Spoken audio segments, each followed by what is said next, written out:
ബ്രേക്കിന്റെ സമയം കൊണ്ട് നമ്മുടെ തുളസിയില ഹൽവ റെഡിയായിട്ടുണ്ടെന്നുള്ള പ്രതീക്ഷയോടുകൂടി നമ്മൾ അടുപ്പ് തുറക്കാൻ പോവുകയാണ്. ഇതിൽ പിന്നെ വേറെ 1-2 കാര്യങ്ങളോട് ശ്രദ്ധിക്കാൻ പറയാനുണ്ട്, അത് പറഞ്ഞു. നമുക്ക് എന്തായാലും ഇപ്പൊ തുറന്നു നോക്കാം ടീച്ചർ. ഇപ്പൊ ജലാംശം മുഴുവൻ വറ്റിയിട്ടുണ്ട്. ഇപ്പൊ ഹൽവ നല്ല തിക്കായിട്ടുണ്ട് അല്ലേ? ഇപ്പൊ നമുക്ക് കാണാം ഇത് നല്ല ടൈറ്റ് ആയിട്ടുണ്ട്, ജലാംശമൊക്കെ നന്നായി കുറഞ്ഞിട്ടുണ്ട്. ഇനി ഇത് നമുക്ക് ഇതിൽ കുക്കിംഗ് ഇല്ല, കുക്കിംഗ് കഴിഞ്ഞു അല്ലേ ടീച്ചർ? അപ്പൊ ഇപ്പൊ നമ്മുടെ കുക്കിംഗ് കഴിഞ്ഞു, ജലാംശമൊക്കെ കുറഞ്ഞു കഴിഞ്ഞോട്ടെ. ഇപ്പം ഏകദേശം ഒരു ഹൽവയുടെ ടെക്സ്ചർ ആയിട്ടുണ്ട്. ഇനി അത് കട്ടിയോടെ ആയാൽ മതി അല്ലേ? അപ്പൊ ഇനി എന്താ ചെയ്യേണ്ടത് ടീച്ചറെ? ഇത് മറ്റ് ഹൽവ പോലെ ഇങ്ങനെ ഭയങ്കര കട്ടിയായിട്ട് വരില്ല, കുറച്ച് ലൂസായിട്ടിരിക്കും.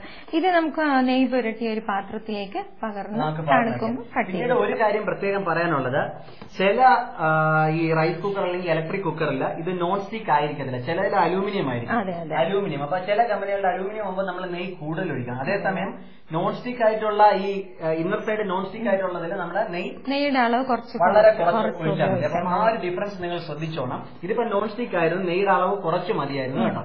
അപ്പൊ ഇതിന്റെ ജലാംശം മുഴുവൻ വറ്റിയിട്ടുണ്ട്. പിന്നെ ടീച്ചർ പറഞ്ഞു ഇതിപ്പോ മൈദയല്ല ഗോതമ്പാണ് ബേസ്, അതുകൊണ്ട് തിക്നെസ് അല്ലേ ഇതിന്റെ കുറച്ച് മൈദ ചേർക്കുകയാണെങ്കിൽ കുറച്ചും കൂടി ടൈറ്റ് ആവും. പക്ഷെ നമ്മൾ മൈദ കഴിവതും അവോയ്ഡ് ചെയ്യുന്നതാണ് നല്ലത്, ഗോതമ്പ് തന്നെ ബേസ് ആയിട്ടിരിക്കട്ടെ. അപ്പൊ അത് കുറച്ച് ലൂസ് ആയിട്ടിരിക്കും. ആ പക്കാ ഹൽവയുടെ ടെക്സ്ചർ നമ്മൾ പ്രതീക്ഷിക്കരുത്. എന്തായാലും ഇപ്പോഴും തുളസിയിലയുടെ കളറാണ് ഇപ്പോഴും അതിന് മുന്നിട്ട് നിൽക്കുന്നത് കേട്ടോ, നല്ല ഡാർക്ക് ഗ്രീൻ. നെയ്യ് പുരട്ടിയ ഒരു പാത്രത്തിലേക്ക് അത് നമ്മൾ മാറ്റാൻ പോവുകയാണ്.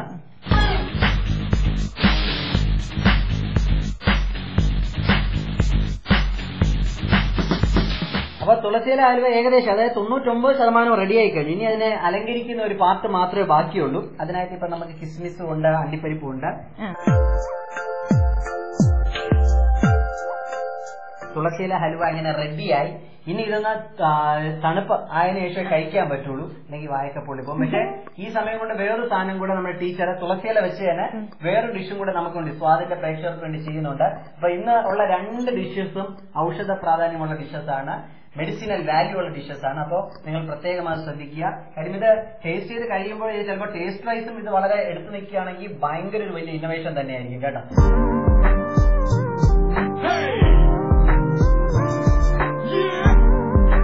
അപ്പോൾ നമ്മൾ ആദ്യം കണ്ടത് തുളസിയില ഹൽവയാണ്. തുളസിയില വെച്ച് വളരെ മെഡിസിനൽ വാല്യൂ ഉള്ള ഒരു ഹൽവയാണ് നമ്മൾ ഉണ്ടാക്കിയത്. അത് ടേസ്റ്റ് ചെയ്ത് നോക്കിയിട്ടില്ല കേട്ടോ, ഇപ്പോഴും സംശയം ബാക്കി നിൽക്കുന്നുണ്ട് അതിന്റെ മധുരത്തിനെ പറ്റി, അതിന്റെ രുചിയെ പറ്റി കേട്ടോ. എന്തായാലും അതിന്റെ ഔഷധ മൂല്യത്തെ പറ്റി യാതൊരു സംശയവും വേണ്ട.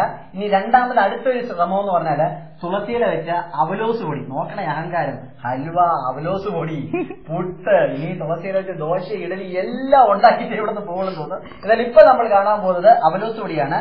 അതിന് വേണ്ട ഇൻഗ്രീഡിയൻസ് എന്തൊക്കെയാണ് ടീച്ചറെ പറഞ്ഞു? അരിപ്പൊടി 1 കപ്പ്, 1 കപ്പ് തേങ്ങ, 1 കപ്പ് പഞ്ചസാര, നെയ്യ്.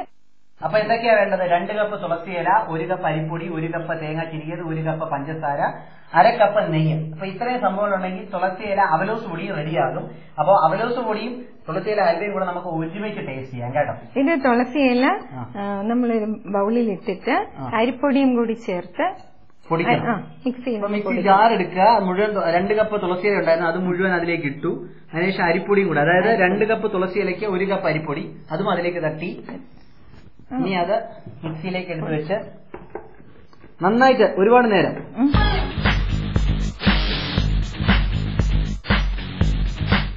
നന്നായിട്ട് പൊടിച്ചിട്ടുണ്ട് കേട്ടോ. തുളസിയിലയും അരിപ്പൊടിയും കൂടെ നന്നായിട്ട്, അതായത് അരിപ്പൊടി ചെയ്ത് തുളസിയിലയുടെ പൊടി ചെയ്ത് ഒന്നും അറിയത്തില്ല, വളരെ ഫൈനായിട്ട് പൊടിച്ചു കിട്ടിയിട്ടുണ്ട്.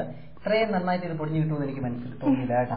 ഇനി എളുപ്പം ഉണ്ടാക്കാൻ പറ്റും. നമ്മൾ നോൺ സ്റ്റിക് പാൻ എടുപ്പത്ത് വെച്ചിട്ട് അങ്ങനെ ഇപ്പം അരിപ്പൊടിയും തുളസിയിലയും കൂടെ നന്നായിട്ട് പൊടിച്ചു വെച്ചു. ഇനി അടുത്ത് നമ്മൾ അടുപ്പ് കത്തിച്ചിട്ടുണ്ട്, പാൻ നോൺ സ്റ്റിക് തവാനാണ് എടുത്തേക്കുന്നത്. വെച്ചു. ഇനി ആദ്യം നെയ്യ് ഒഴിച്ചു. നെയ്യപ്പം കഴിയുന്നത് കേട്ടോ. ഇത് എത്ര ഇരുന്നു? 1/2 കപ്പ് നെയ്യ് അത് ഞാൻ എടുത്ത് വെച്ചു. 1/2 കപ്പ് നെയ്യുണ്ട്. വെച്ചിട്ട് ഇത് അതിലിട്ട് 1/2 കപ്പ് നെയ്യ് ചൂടായ പാത്രത്തിൽ ഇട്ടതിന് ശേഷം അതിന് പുറകെ നമ്മള് അരിപ്പൊടിയും തുളസിയിലയും കൂടെ പൊടിഞ്ഞതാണ്, ആ മിക്സ്ചറാണ്, അതങ്ങ് അതിലേക്ക് തട്ടി കൊടുത്തു. കണ്ടുകൊണ്ടിരിക്കുന്ന ഡിഷ് നിങ്ങളാരും മറക്കണ്ട, തുളസിയില അവലോസ് പൊടിയാണ് കേട്ടോ. അപ്പൊ അതുകൂടെ അതിലേക്ക് തട്ടി കൊടുത്തു. ഇതിലേക്ക് നമ്മൾ തേങ്ങ എടുത്ത് വെച്ച 1 കപ്പ് തേങ്ങയും കൂടി, തേങ്ങ ചിരിയത് 1 കപ്പ് എടുത്തിട്ടുണ്ട്, അതും കൂടി ഇതിലേക്ക് ചേർക്കുകയാണ്, പാത്രത്തിലേക്ക് ചേർക്കുകയാണ്.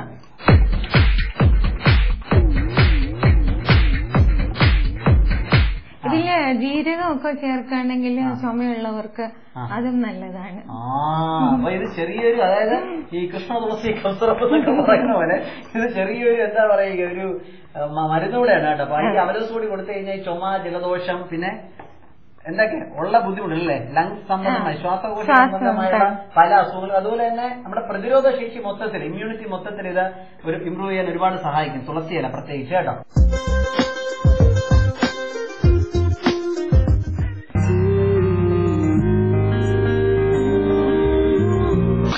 ചുമയ്ക്കുമ്പോഴും തുമ്മുമ്പോഴും നിങ്ങളുടെ വായും മൂക്കും തൂവാൽ